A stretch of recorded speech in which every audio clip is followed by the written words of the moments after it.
So the specs on the device are, it has a octa-core CPU, a UIS 7862, big core, little core combo. The screen itself is also great. It's a IPS display, QLED. Performance, like I've shown, it's very smooth. It's very usable. Obviously with Android head units, you do get glitches now and again, and you might have little things where, I don't know, you might open up an app and it will just close back like 2 seconds later, and you tap it again and it'll open again. Sometimes it's very rare, it doesn't happen very often. Maybe out of like 50 times it might happen once, and it's not particularly one app, or but it is very usable performance wise. One of the main reasons I've got this radio is because you get a lot of bang for buck. You've got this radio, it works great. I've seen some other manufacturers charge a lot more for a radio like this. You might see some radios about £100 or so and think, wow, it's the same. It's really not. You've got a proper canvas unit, you've got your 360 cameras, you've got park assist, which works. I think there's maybe 2 other manufacturers who do it, and the price range is nowhere near this. So the processor is one of the best for car radios at the moment, this octa-core. The guys at Sinosmart, they're very quick responding. Sometimes I see them awake at like, I don't know, China time 4 a.m. and I'm thinking, wow, do these guys ever sleep? And I get messages back at 3 a.m. their time. So they are very responsive. I would say give them at least half a day or a day if you can. Okay, some of the drawbacks you guys were asking about. Yes, you do lose turn by turn on your vehicle information display. So your little display over here, if you had your Satnav on, your little direction arrows that says turn left or turn right, you'd lose them. It's in a perfect world, it would have been nice to have them, but they just you just lose them. It's basically a way that the Nissan unit can connect to the vehicle information display, whereas these Android units can't do it. It's just proprietary and it's just not going to happen. To be honest, it's not a big loss for me. It would have been nice to it, but you don't get that. The next thing you also lose is your speed limit signs on the vehicle information display. So you don't lose them per se. What it is the camera on the rear view mirror still picks up road signs, and it still recognizes them, and those get transferred to the little display. But the original Nissan unit, when the camera hasn't picked up anything, it uses the maps data and correlates it. So if you're driving, just start the car and start driving. It knows, the GPS knows where you are. It picks it up and knows it's usually a 30-mile road, and it will say 30 miles on that vehicle information display. But now, because the radio can't transfer that, you might not see a speed limit on that display until your rear view mirror picks up a speed marker.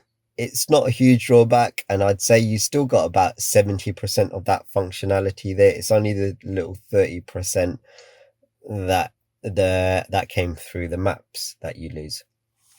Next, a few of you guys have asked as well, is about DAB radio. So I don't use radio in itself, so I never bought the unit with the DAB module, but basically there is a DAB module because so many of you guys have been asking. I've put a link in the description and you can buy the DAB module through that.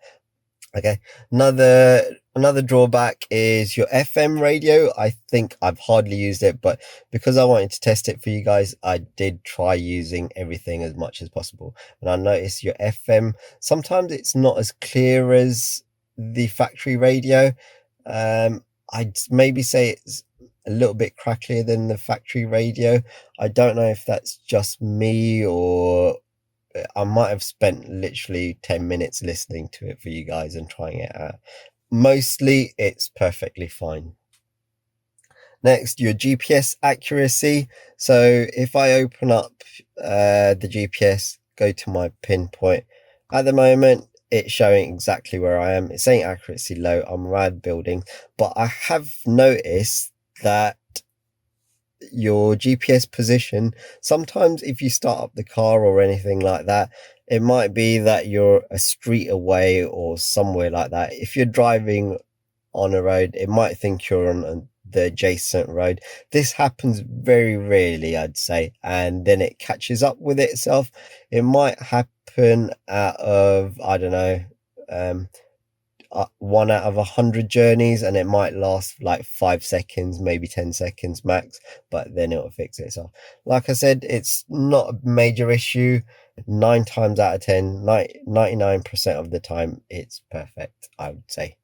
Okay, next we've got your microphone. So when I've installed this radio, I didn't install the extra external microphone. Thinking back on it, you know, I'm going to leave it as it is for now, but I do have plans, and I had plans since I installed the radio. Basically, the microphone is over here on the radio. It is fitted to the unit. It's a little hole that's like drilled in with a microphone.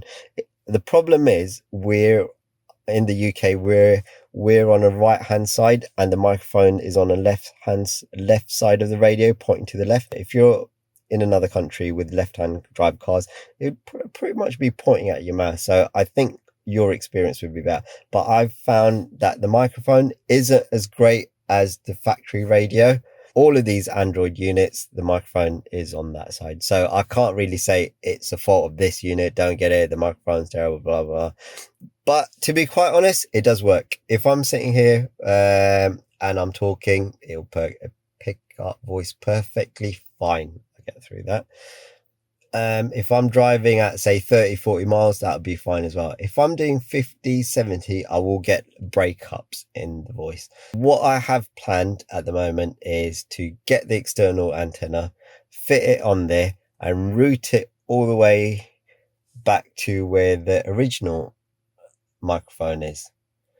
So next main thing I wanted to show you was, you know, I've had a few questions asking about park assist and 360 cameras. In your park assist, you got bay parking. When we bring up the adjustment tool, it's in the wrong place. Basically, this should be on the right hand side for our right hand drive cars. All these arrows and little boxes and all of that match up. It's only these buttons and everything, they need to be shifted to the right for us UK drivers. But the thing is, I've had a look, and the other companies that do have park assist radios, there's 2 other companies, and I believe they have the same issue. To be honest, it works perfectly. Everything works. It's just a placement if it could be adjusted. It is a bit of a nitpick. So we've been talking about a little bit about the negatives. Let's look at the pros.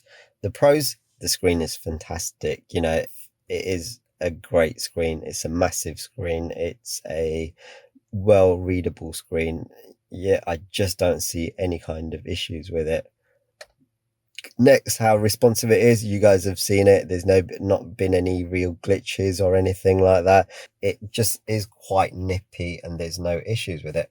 Other pros, you're getting a lot more functionality. You know, you got navigation that you can tailor make like your phone. You've got music, you got YouTube music. You could probably get Spotify.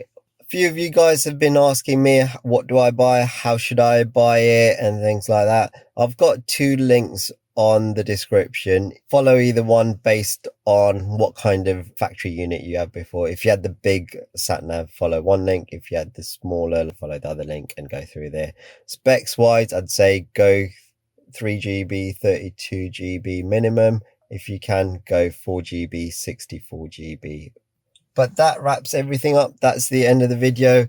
It has been a while since I did the installation, and I thought I'd get this out sooner. So hopefully this does help anyone. If anyone has any questions, or if anyone wants anything on the next video, wants me to look at anything on a bit deeper on the next video, let me know and maybe we can do something.